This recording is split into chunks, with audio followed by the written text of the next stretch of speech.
My name is Sarah Gould-Waslohn, and we are going to slow things down and just get kind of back into the foundations of Pilates. What does that mean? Let's talk about it. We're going to start from a seated position.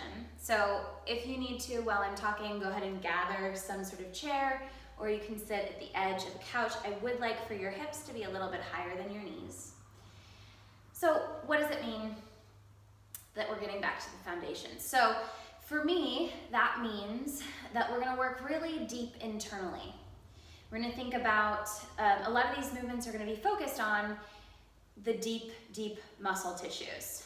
So we're thinking Transversus Abdominus, that's our deepest layer of abdominal tissue. We're thinking pelvic floor. We're thinking multifidi, the little tiny muscles in the spine. And then we're going to be working just sort of from the inside of the body. Often, for most of us, when we're doing movements or we're doing stretches, it's all sort of from the outside in. So we're doing these big gestures and big movements to try to and to try to work things.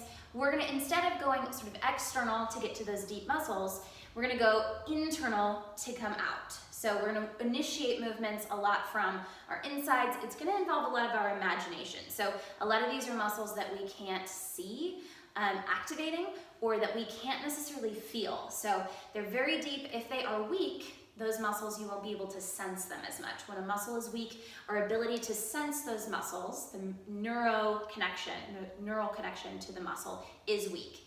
The stronger the muscle gets, the more we're able to sense and feel when it's engaged. But it's possible that you may not feel these muscles engaging. So you're gonna have to just use your imagination, use the imagery that I give you, and just do what you can. And over time, you will, as those muscles strengthen, you will be able to sense and feel those muscles work, and you won't have to work as hard mentally to get them to engage. So we're gonna start seated. So sitting toward the front of your seat so that we're really nice up on those sits bones. And we'll have the feet about, I don't know, just slightly wider than hip width. And a little bit forward. So again, I would like your knees just slightly lower than your hip joint so that the legs can kind of just relax a little bit here. And we're gonna work from deep within, like I said. So sitting on your chair, and if it is a hard surface, you'll be able to feel what's connected to the chair a little bit more. I would like for you to kind of think about, we're gonna think about this diamond shape at the base of the pelvis. So we're thinking of those two ischial tuberosities, those two sitting bones, which should protrude pretty aggressively. If you're on a hard surface, you should be able to feel that you're sitting on those two bones. If you're unsure, or if you've got a lot of extra tissue there, you can kind of pull the pull the glutes out from underneath your sits bones. So we've got those two bones. So those are going to be two of our sides. And then in the front, we have our pubic bone, which right now is not on the seat, is not on the chair, and I'll talk more about that. And then in the back is going to be our tailbone. So we have the pubic bone and tailbone in the front, those two ischial tuberosities from side to side. So what we should feel here is that you're sitting on those two sits bones, the two ischial tuberosities. You should also feel that your pubic bone and your tailbone are not on the seat. So if we were having our tailbone on the seat, would we be posteriorly curling this way? We'd be tucked. And if we had our pubic bone on the seat, we would have a little too much anterior tilt. So we'd be too arched forward. So what we want to feel actually is that those two bones are kind of in line with each other, that the tailbone is not further down than the pubic bone, or vice versa. Yeah? So here we are sitting. And you can just relax the arms down. And I want to establish a few diaphragms, or a few places in the body. So the first one that we'll talk about is our feet, the soles of your feet. You have 3 arches in each foot, and I can get more into that some other day. But we'll say you have 3 arches in your feet. You know of the main ones, right? So those have the ability to slightly lift and slightly lower. Often when we have weight on our feet, when we're standing, those arches will drop down a bit, and during some movements, we'll feel them lift, or some engagement, we'll feel that lift. So we're gonna establish that we're gonna say that those can lower and lift. We're also going to say that for the pelvic floor, or pelvic bowl, that has the ability, almost like a trampoline, to lower and lift so that it can do both movements. We also have our breathing diaphragm, which is kind of the idea that we're using for these other diaphragms, right? In our feet, in our pelvic floor, and here our actual, it's called our diaphragm. So it's connected to the lower rib cage, and it, similar to that trampoline in the pelvic floor, it can lower and lift, and it probably is the one that moves the most, okay? Moving up, so we've got a few more to go. We're gonna talk about the shoulder girdle, right? So between the collarbones, the shoulders, and the shoulder blades, this place around the neck. So if you kind of reach just to the inside of the collarbones and feel around, you know, there's some softer tissue, right? So inside those bones. So we're gonna say that is another diaphragm that can slightly move up and down. Not that the shoulders will lift and lower, but that the deeper tissues inside can have a little waver up and down, up into the throat and down into the ribcage cavity. We can use our imagination to increase this. So, and then the last two, we're gonna think of this place at eye level in the skull, as if you had a trampoline there too that could both rise and fall. And then the very last one is the top of our head, that could go up into space and down into the skull. Okay, so now that we've established that, I want you, of course our feet are in front of us, but I want you to align all those other diaphragms on top of one another. So our rib cage diaphragm is centered over our pelvic bowl diaphragm. That our shoulder girdle diaphragm is centered over the rib cage diaphragm. That the skull is centered over the shoulders. Okay, so we're gonna use our breath for this. So as you inhale, as you bring breath in, I want you to imagine all of those diaphragms moving down. So the arches of the feet, the pelvic floor, the breathing diaphragm, the shoulder girdle, and head and skull move down as you inhale. That was a long inhale. Now as you exhale, I want you to imagine all of those trampolines lifting up, and almost like we could breathe out through the top of the head, as if your breath could shoot out the top of your head. Let's inhale, bring all of those down. So we're pulling the breath down into the body. Those diaphragms all move down. Exhale, they all lift slightly up, out through the top of the head. Let's inhale, they all move down, the arches, the pelvic floor, the breathing diaphragm, the shoulder girdle, the top of the head. Exhale, they all lift up.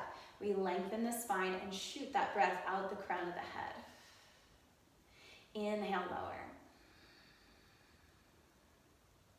Exhale, lift. Let those rise.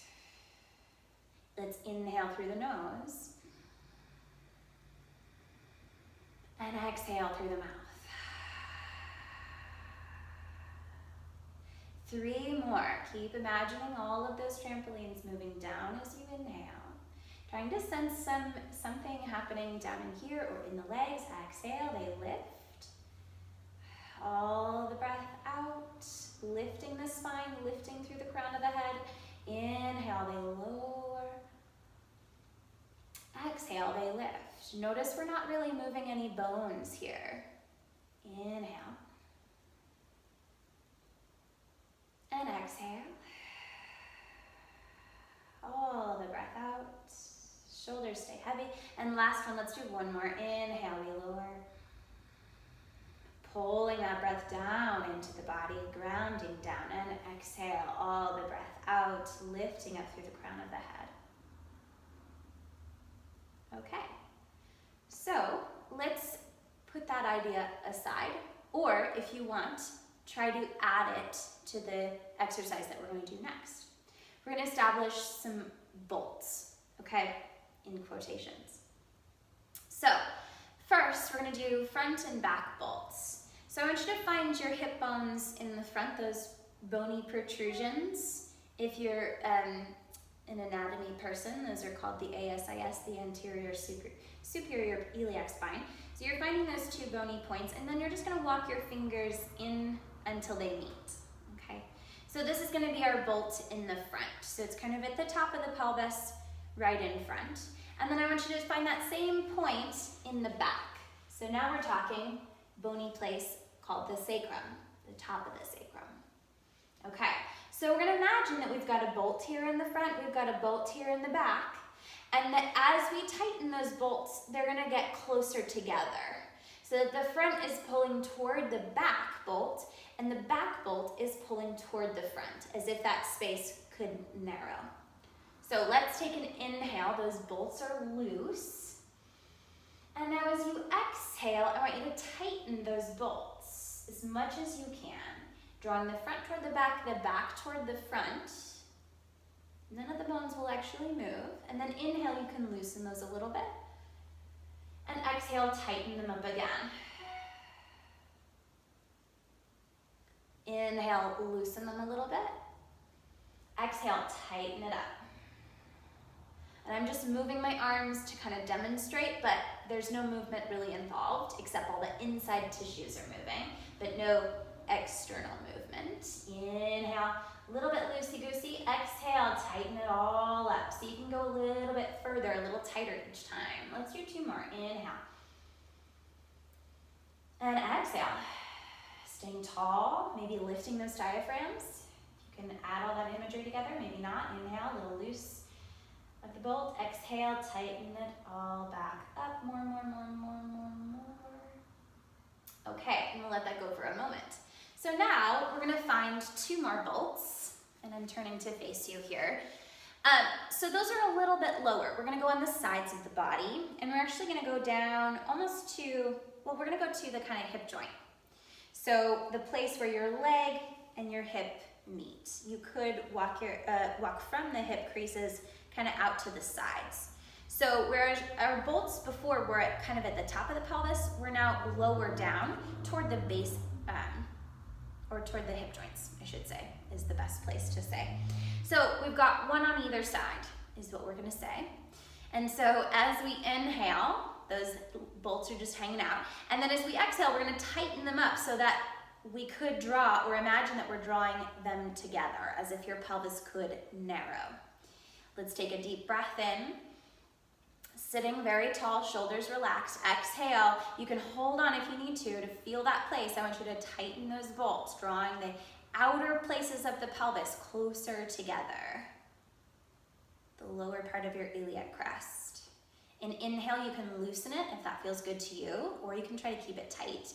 Exhale, tighten the bolts or make it even tighter if you didn't let them go.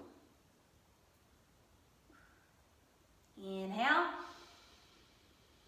Exhale to tighten. None of the bones are actually moving or shifting. It's all just the tissues from within. 1 more. Inhale, a little loose. Exhale, tighten up more. So now let's add all 4 bolts together. So we have the 1 in the front, we have the sacrum in the back, and the 2 on the sides. So I'm not going to use my hands for this one. We're going to take a deep breath in, sitting very tall. And as you exhale, tighten all of those bolts. So the front is coming toward the back is coming toward the front, and the sides are coming together. Let's try to maintain that. Keep that tightening as you inhale. And maybe go a little tighter as you exhale. It should feel like a lot of work. You might feel it in your legs or in the pelvic floor or abdominals. Try to keep some of that tightness. Don't let it go completely. Exhale, go even tighter. 2 more like this. Try to keep some tightness in those bolts as you inhale. Don't let them unravel completely, and then go tighter. Squeeze, squeeze, squeeze. Use the wrench to go tighter. All the air breathes out. 1 more time. Inhale. And exhale.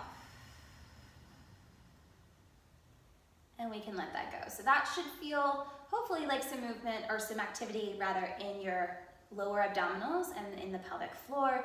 Maybe a little bit of those multifidi you can feel in the back. And if not, again, it just might mean that those muscles are not used to working, and that's okay. We just want to keep going and use practice. So we're going to transition up to standing. Okay, so we are standing. So I want you to stand with your feet about hip width apart, And really what I mean by that is sits bone distance apart. So if you find the center of your hip joints, the center, sort of the center of your legs, that should line up with the center of each foot. And we don't have to be super particular about that, but that's where I prefer. So I want you to again imagine all of those diaphragms, and we're going to do that same diaphragmatic breathing with all of our, I think it's 6 diaphragms from a standing position. So now those arches have some weight. And hopefully what this feels like is that you have a sense of grounding as you inhale, as those all move down. And we maintain some sense of that grounding as we also lift up and find lift and length out of some of those joints, particularly out of the joints in the spine, so that we're finding some suspension. Okay, so just feeling the surface of the floor. I would like even weight on the front and backs of your feet and the inner and outer sides of the feet. Maybe slightly biased toward the outer sides, just so we're not dropping the inner arches down, but that there's a little bit of tension there. Collarbones wide, and I want you to center your pelvis right over the center of the feet, or right maybe in the center between the feet. Okay, so we're not back, we're right in the center. And then centering the rib cage over the pelvis, the shoulders over the rib cage, pelvis, and feet, and finally, of course, the head and crown. Okay, so making sure we remember where all of those 6 diaphragms are, right? The arches of the feet, the pelvic floor bowl, the breathing diaphragm at the lower part of the rib cage, the shoulder girdle, which of course encompasses both the front, just behind those collarbones, and in the back, just in front of those shoulder blades, that place in the skull, right at eye level, and then the very top, the crown of the head. So we'll inhale through the nose, bring the breath in and bring it down. So moving all of those diaphragms down as you inhale. And then drawing the diaphragms up, lifting through the soles of the feet, through the pelvic floor, lower ribs, through the throat, and up through the crown of the head. Inhale, they move down. Exhale, they move up. Lifting the spine, reaching out through the crown of the head, almost breathing that breath out from the crown of the head. Inhale, pull it down into your body. Let your feet feel rooted, grounded. Let your pelvis feel grounded. And exhale, lift all of those diaphragms up and out through the crown of the head. The breath comes out. 2 more. Moving down on the inhale, lifting up on the exhale. Getting perhaps just a little taller. Remembering that taller doesn't mean the shoulders come up. It means the spine moves up. Inhale, last one. And exhale. Lift and grow just a little taller. And we'll go ahead and release. So now we're going to come down to the floor. Okay, so lying down on your back, ideally on a hard surface like a floor or a yoga mat or a carpet, not a bed or a couch. That's not going to be as useful for us. So you're lying down, and we want to establish neutral pelvis or neutral spine. So this means that we're honoring the natural curvature of your spine. It's going to be slightly different from person to person, whether you have more natural lordosis or a naturally more flat spine. Similar through the neck and through the rib cage. So, all right, so I would like your knees to be bent, and let's establish neutral like this. I want you to bring the heels of your hands to those bony protrusions in the front, the ASIS. So the heels of your hands come there, and then lay your fingertips onto your pubic bone. So that's way down forward. There's a bony protrusion there where the front of the pelvis comes together. It's also called the pubis symphysis. Okay, so if we can establish or find those 3 places, I'd like for you to just notice, and you might have to pick up your head in order to know if your pubic bone is higher than your hip bone points, or if your hip bone points, your ASIS, are higher than your pubic bone. you to find is that they're all 3 level, so that they are completely level with the floor, okay? All right, so maintain that pelvic position. What this is also going to mean is that there's some space in your lower back. So you should be able to kind of slip your hand underneath your lower back, and maybe there's just barely enough space for you to fit your hand, okay? Shouldn't be too much space. As long as those points are level, I think we're good. Okay, and then I just want you to notice if your lower ribs are arched.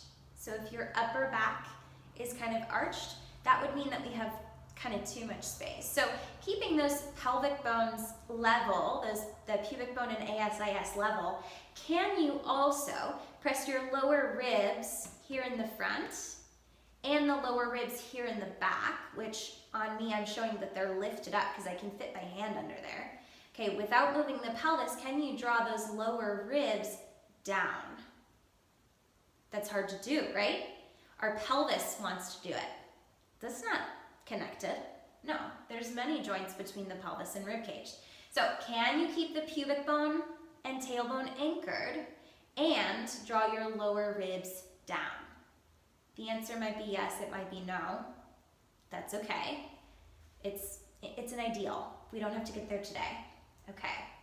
So this puts us in a fairly good neutral spine. And I want you to stay there. If it helps for you to keep your hands on your pelvis or on the sides of your pelvis or on your ribs, whatever works for you, you can do that. We're going to do some breathing to get the transversus abdominis more engaged. So the transversus abdominis is the deepest layer of abdominal tissue. It spans a lot of area. It goes from the sternum all the way down to the pubic bone, that pubis symphysis, and wraps around, and the tendons actually feed into the spine behind you.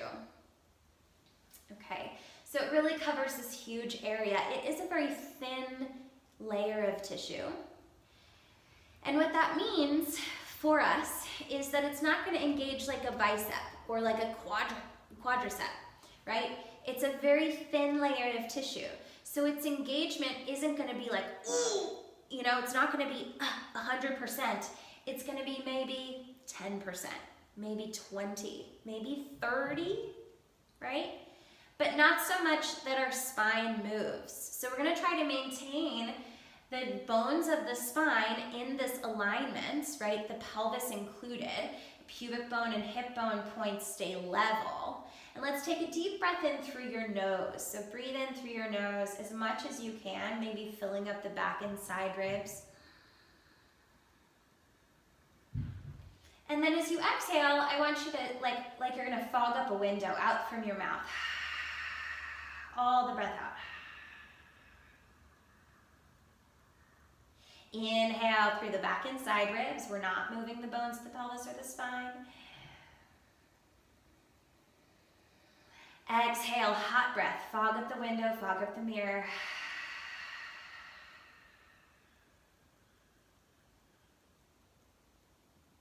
Inhale through your nose. Exhale, fog up the window. Breathe all the air out, keep going. Inhale through the nose. Exhale, hot breath out.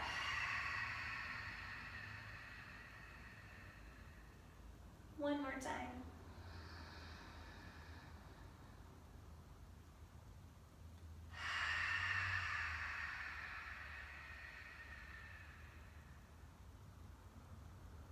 So what we should have felt at the end of your hot breath out, the very end, you should have felt some abdominal contractions. So that's your transversus abdominis. Again, spanning from the sternum all the way down to the pubic bone, kind of hugging everything in. I like to think of it as like a saran wrap around the lower part of my torso. So it's just kind of pulling everything in away from my clothing into the center of my body. And when I work with pregnant folks, I talk about kind of hugging your baby with your transversus abdominis, right? Or we could think, if we're not pregnant, we could think about hugging in our internal organs. But it's that same hugging idea, not so much that the spine curves, that we lose that space in the lower back or that the pubic bone shifts, right? But just working that one thin layer of tissue. So let's do just 2 more of those breaths, and I want you to try and see if you can sense and feel some of those abdominals, those deeper abdominals engaging at the very end of your breath. So let's breathe out just to get started, just whatever's in your lungs. And then inhale, breathe into the back and side ribs, filling up the lower part of the rib cage. Hot breath out. Hold it, hold it, hold it, hold it, hold it. Inhale. Hot breath out. Fog up the window, breathe all the air out, and then hold it at the end. Let's do one more. Inhale. Exhale.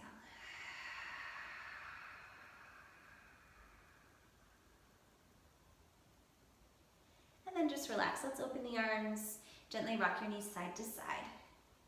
And maybe turn your head the opposite direction of your knees, allowing the back of your hair to get messed up a little bit. Just creating this twist.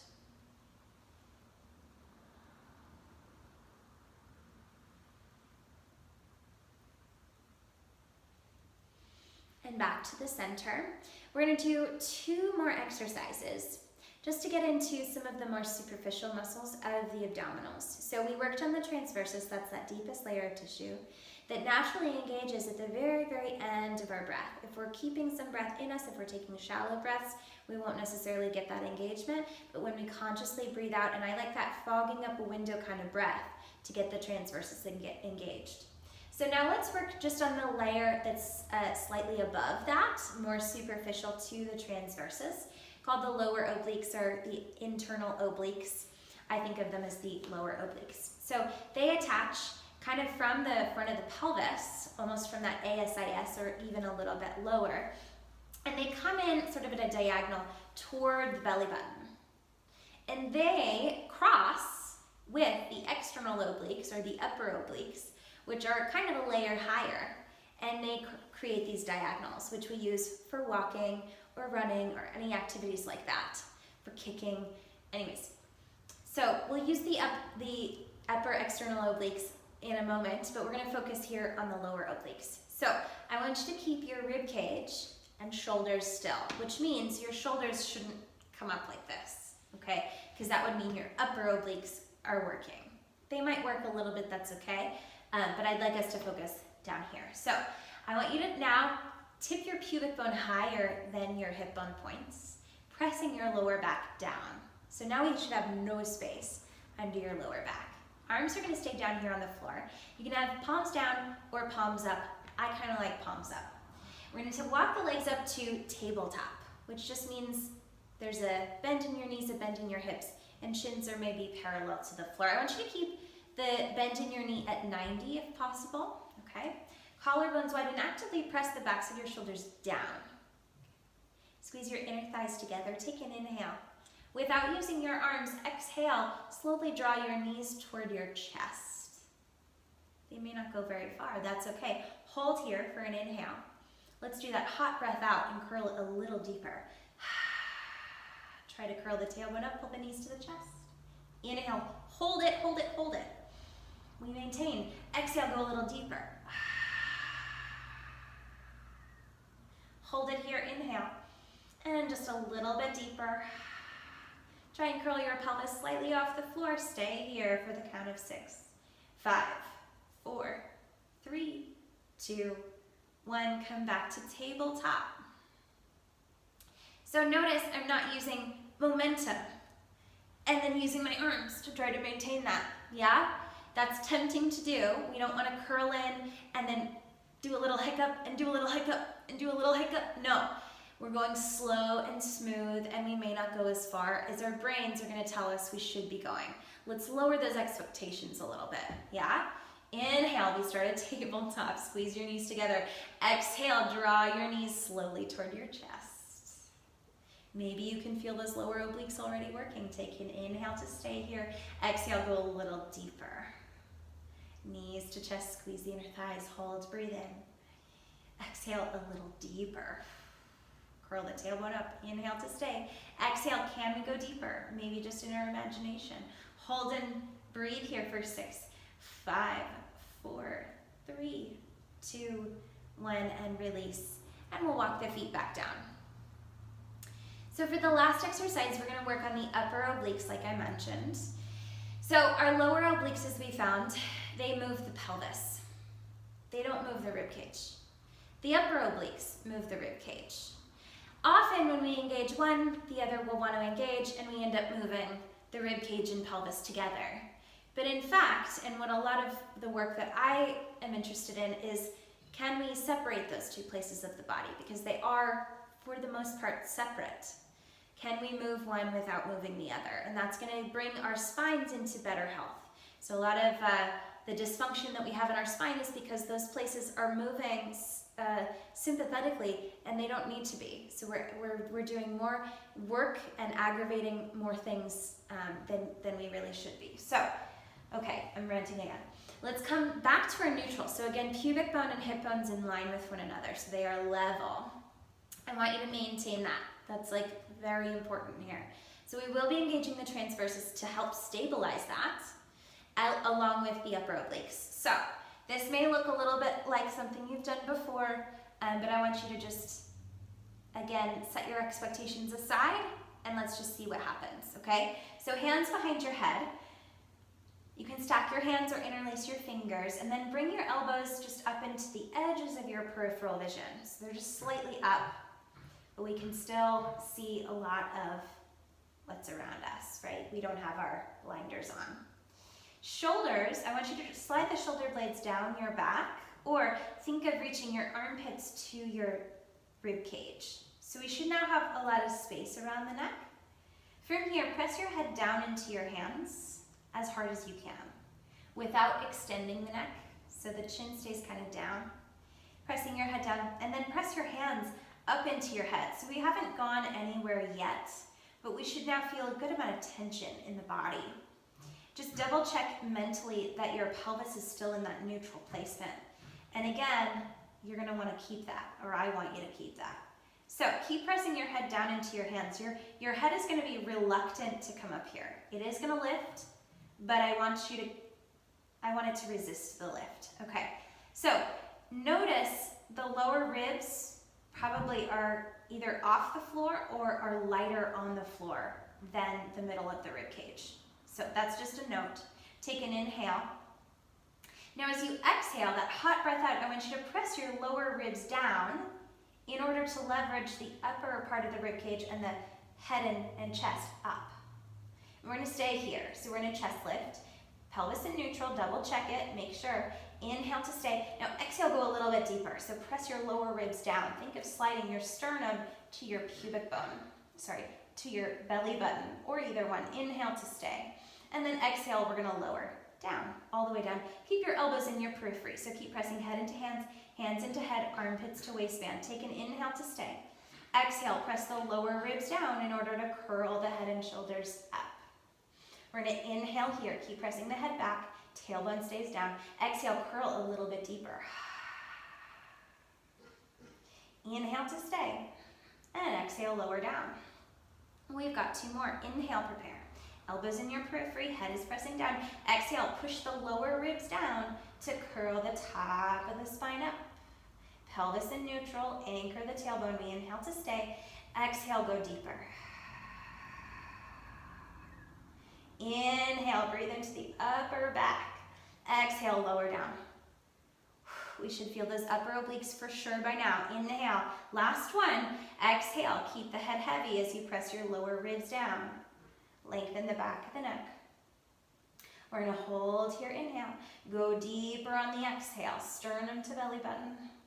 Press through the base of your head. Inhale to stay. Exhale and lower all the way down. And again, let those arms open. If you want, you can just open the elbows or the arms all the way out to the sides. Let's take that twist again.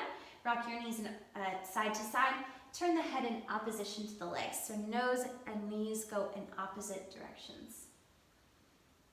Just creating a nice twist. And feel free to take any other stretches that feel or sound good to you. And we're all done.